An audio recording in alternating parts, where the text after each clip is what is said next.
Digital ইশতেহার ও robotic প্রতিশ্রুতি। নির্বাচনের হাওয়া বইছে চয়নপুর গ্রামে। তবে এবারের নির্বাচনটা একটু আলাদা, কারণ গ্রামের দীর্ঘদিনের চেয়ারম্যান হাবলু মিয়া এবার ডিজিটাল ইশতেহার দিয়েছেন। তার প্রধান নির্বাচনী প্রতিশ্রুতি হল মানুষের দিন শেষ, রোবটের বাংলাদেশ। হাবলু মিয়ার প্রতিদ্বন্দ্বী হিসেবে দাঁড়িয়েছেন গ্রামের স্কুল শিক্ষক মোশাররফ সাহেব। তিনি প্রগতিশীল মানুষ, কিন্তু হাবলু মিয়ার হাইটেক প্রচারণার সামনে তিনি খাবি খাচ্ছেন। হাবলু মিয়া বড় বড় রঙিন পোস্টার ছাপিয়েছেন, যেখানে দেখা যাচ্ছে তিনি একটা বিশাল রোবটের কাঁধে চড়ে হাত নাড়ছেন। পোস্টারের নিচে বড় করে লেখা, ভোট দিন মার্কায়, রোবট আসবে বরকায়। বরকা মানে গ্রামের পাশের বড় বাজার। রোবোটিক প্রচারণার সূচনা। হাবলু মিয়া একদিন গ্রামের মোড়ে বড় একটা এলসিডি স্ক্রিন বসালেন। সেখানে তিনি লাইভে এসে ঘোষণা করলেন, ভাই ও বোনেরা, আপনারা এতকাল রক্তমাংসের মানুষের সেবা পেয়েছেন, যারা চা সিঙাড়া খেয়ে কাজ পেন্ডিং রাখে। এবার আমি নিয়ে আসছি ইলেকট্রনিক মেম্বার। এই রোবট আপনার ঘরের কাজ করবে, ধান মাড়াই করবে, এমনকি আপনার শাশুড়ির সাথে ঝগড়াও করে দেবে। গ্রামের সহজ সরল মানুষগুলো হাঁ করে তাকিয়ে রইল। কাশেম আলী ভিড়ের মধ্যে থেকে জিজ্ঞেস করলেন, চেয়ারম্যান সাহেব, রোবট কি বিড়ি টানতে পারে? আমার তো সঙ্গী লাগে। হাবলু মিয়া দাঁত বের করে হাসলেন, কাশেম ভাই, বিড়ি তো দূরের কথা, আপনার রোবট আপনার হয়ে ধোঁয়া ছেড়ে দেবে, যাতে আপনার ফুসফুস ভালো থাকে। এটাই হল ডিজিটাল স্বাস্থ্য সুরক্ষা। ইশতেহারের চমক। মদনা ১। হাবলু মিয়া ভোটের ২ দিন আগে তার তুরুপের তাস বের করলেন। ঢাকা থেকে একটা পুরনো মুড়িচা ধরার রোবট আনিয়েছেন তিনি, যার নাম দিয়েছেন মদনা ১। রোবটটার এক হাত একটু বাঁকা, আর কথা বললে ভেতর থেকে মিক্সার গ্রাইন্ডারের মতো শব্দ হয়। হাবলু মিয়া মঞ্চে দাঁড়িয়ে বললেন, এই যে দেখুন, এই মদনা ১ আপনাদের সকল সমস্যার সমাধান। সে কোনো ঘুষ খাবে না, শুধু রাতে একটু মোবাইল চার্জারের মতো চার্জ দিলেই হবে। তিনি মদনাকে কমান্ড দিলেন, মদনা, ভোটারদের সালাম দাও। মদনা একটু ঘর ঘর শব্দ করে বলল, সালা, ভ ভ ভ ভোটা, চা ই, কি পার্টি, ডা ই। গ্রামের মানুষ তো অবাক, রোবট কথা বলছে। যদিও সেটা শুনতে অনেকটা ভাঙা টিনের উপর পাথর ঘষার মতো, তাও তো প্রযুক্তি। হাবলু মিয়া ইশতেহারে আরও যোগ করলেন, প্রত্যেক বাড়িতে একটি করে রোবোটিক ঝাড়ুদার দেওয়া হবে, যা শুধু ময়লা পরিষ্কার করবে না, পাড়ার গিবতও রেকর্ড করে আনবে। কৃষকদের জন্য লাঙল বট আসবে, যা রোদে পুড়বে না, শুধু মোবিল খাবে। বেকার যুবকদের জন্য গেমিং ইশতেহার, সারা দিন গেম খেললে সরকার থেকে এমবি ফ্রি দেওয়া হবে। আসল গোলমাল যখন শুরু হলো। নির্বাচনের আগের দিন হাবলু মিয়া চাইলেন রোবট দিয়ে একটা বিশাল জনসভা করতে। হাজার হাজার মানুষ জড়ো হয়েছে মদনা ১-এর কেরামতি দেখতে। মোশাররফ সাহেব এক কোনায় দাঁড়িয়ে দীর্ঘশ্বাস ফেলছেন। তিনি জানেন হাবলু মিয়া আসলে লোক ঠকাচ্ছেন, কিন্তু ডিজিটাল জোয়ারে তার যুক্তি টিকছে না। হাবলু মিয়া মঞ্চে দাঁড়িয়ে বললেন, এই যে দেখুন, এই মদনা ১ আপনাদের সকল সমস্যার সমাধান। সে এখন আমাদের গ্রামের সবচেয়ে বড় সমস্যা, জলাবদ্ধতা নিয়ে কথা বলবে। মদনা স্টেজে উঠে একটু কাঁপতে শুরু করল। হাবলু মিয়া ওর পেছনের একটা লাল বোতাম টিপে দিলেন। হঠাৎ মদনার চোখের লাইট লাল হয়ে জ্বলতে শুরু করল। সে যান্ত্রিক গলায় চিৎকার করে উঠল, system error, system error, Viagra, না না, ভাইরাস অ্যাটাক। জনতা হকচকিয়ে গেল। মদনা হঠাৎ নাচতে শুরু করল। সে ডানে বামে হাত পা ছুটতে শুরু করল। গ্রামের দপ্তরি মজিদ মিয়া সামনে ছিলেন।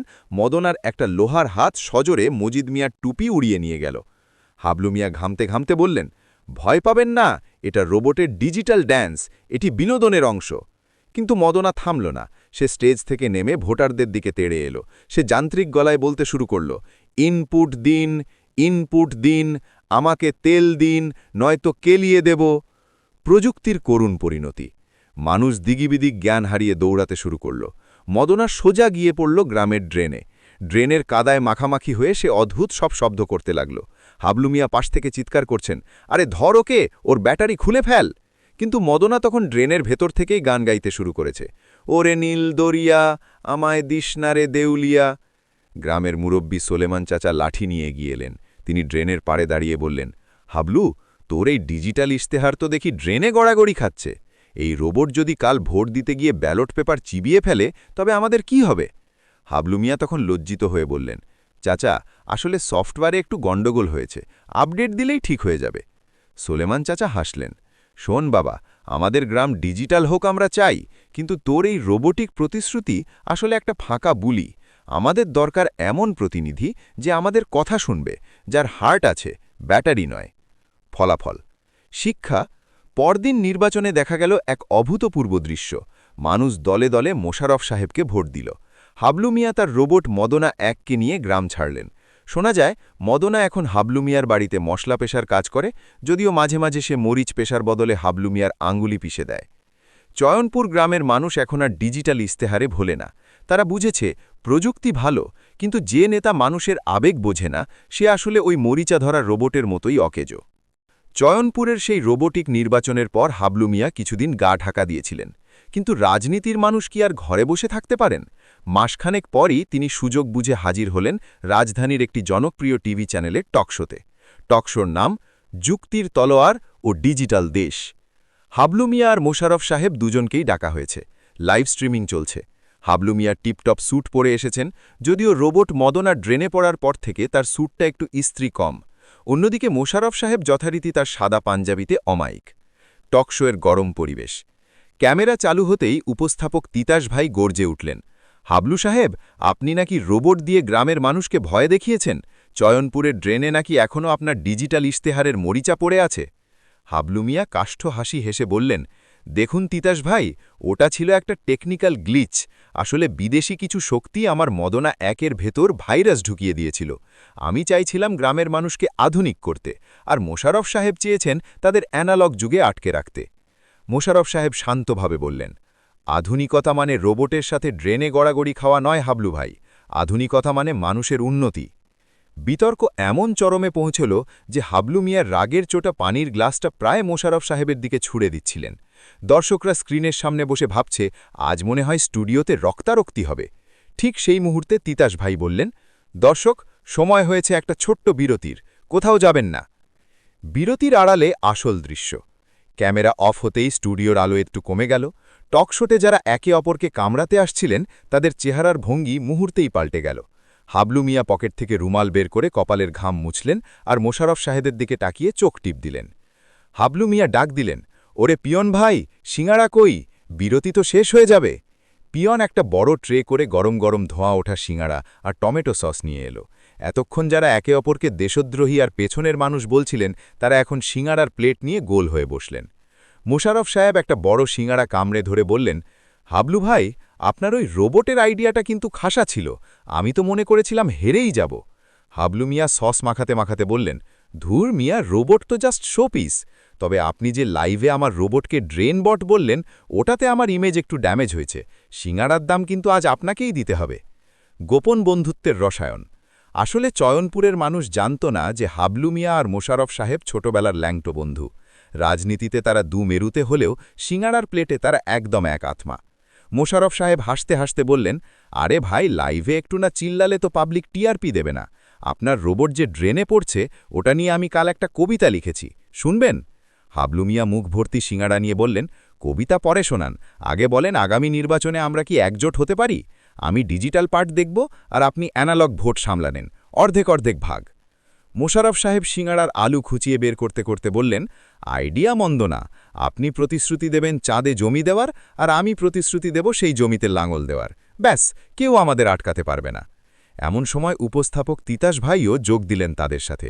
তিনি বললেন, হাবলু ভাই, আপনার ওই সিঙাড়া খালার স্টাইলটা লাইভে দেখালে শো সুপারহিট হতো, কিন্তু মানুষ তো চায় মারামারি। আপনাদের এই গোপন বন্ধুত্ব জানলে তো পাবলিক লঙ্কাকাণ্ড বাঁধিয়ে দেবে। আবার যখন ক্যামেরা চালু হলো, হঠাৎ ফ্লোর ম্যানেজার চিৎকার করে উঠলেন, 10 সেকেন্ড, লাইভ ইন 5, 4, 3। মুহূর্তের মধ্যে সস মাখা হাতটা হাবলু মিয়া টিস্যু দিয়ে মুছে ফেললেন। মোশাররফ সাহেব তার হাসি থামিয়ে গম্ভীর মুখ করে ফেললেন। সিঙাড়ার প্লেটটা টেবিলের নিচে লুকানো হলো। ক্যামেরা অন হতেই তিতাস ভাই বললেন, ফিরে এলাম বিরতির পর। হাবলু সাহেব, আপনি কি মনে করেন মোশাররফ সাহেবের মতো রক্ষণশীল মানুষ দেশের উন্নতিতে বাধা? হাবলু মিয়া আবার টেবিল চাপড়ে চিৎকার করে উঠলেন, অবশ্যই। মোশাররফ সাহেবের মতো মানুষরা চায় আমরা আদিম যুগে ফিরে যাই। আমি এই অন্যায়ের প্রতিবাদ জানাই। মোশাররফ সাহেবও চেঁচিয়ে বললেন, আপনার ডিজিটাল ভণ্ডামি মানুষ ধরে ফেলেছে হাবলু সাহেব। দর্শকরা ভাবল, উফ, কি তেজ!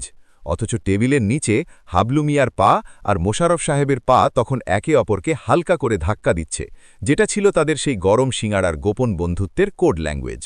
চয়নপুরের টকশো শেষ করে হাবলু মিয়া গ্রামে ফিরল ঠিকই, কিন্তু পরিস্থিতি এখন আরও জটিল। গ্রামের মোড়ে মোড়ে এখন চায়ের দোকানে চলছে সংস্কার কমিটি বিড়ম্বনা। মজিদ মিয়ার চায়ের দোকানে বসে ৭ জন মুরব্বি মিলে ৭টা আলাদা কমিটি করেছেন। কেউ ড্রেন পরিষ্কারের সংস্কার চায়, কেউ আবার হাবলু মিয়ার রোবটের পার্টস বিক্রির তদারকি করতে চায়। চা ১ কাপ বিক্রি হলে কমিটি হয় দুটো। বেঞ্চে বসা নিয়ে আসন সমঝোতা কমিটিও গঠিত হয়ে গেছে। এদিকে মাঠের রাজনীতির চেয়ে এখন উত্তাল হয়ে উঠেছে অনলাইন দুনিয়া। হাবলু মিয়ার ভাগ্নের সজীব শুরু করেছে ফেসবুক বিপ্লব। সে তার কিবোর্ড যোদ্ধার ডায়েরিতে প্রতিদিন লেখে, চয়নপুরের মাটিতে রোবট কেন নড়ল না, এটা কি গভীর ষড়যন্ত্র। তার স্ট্যাটাসের নিচে কমেন্ট যুদ্ধ চলে। কেউ লেখে বিপ্লব দীর্ঘজীবী হোক, আবার কেউ লেখে আগে নিজের রোবটের ব্যাটারি চার্জ দিয়ে আয়।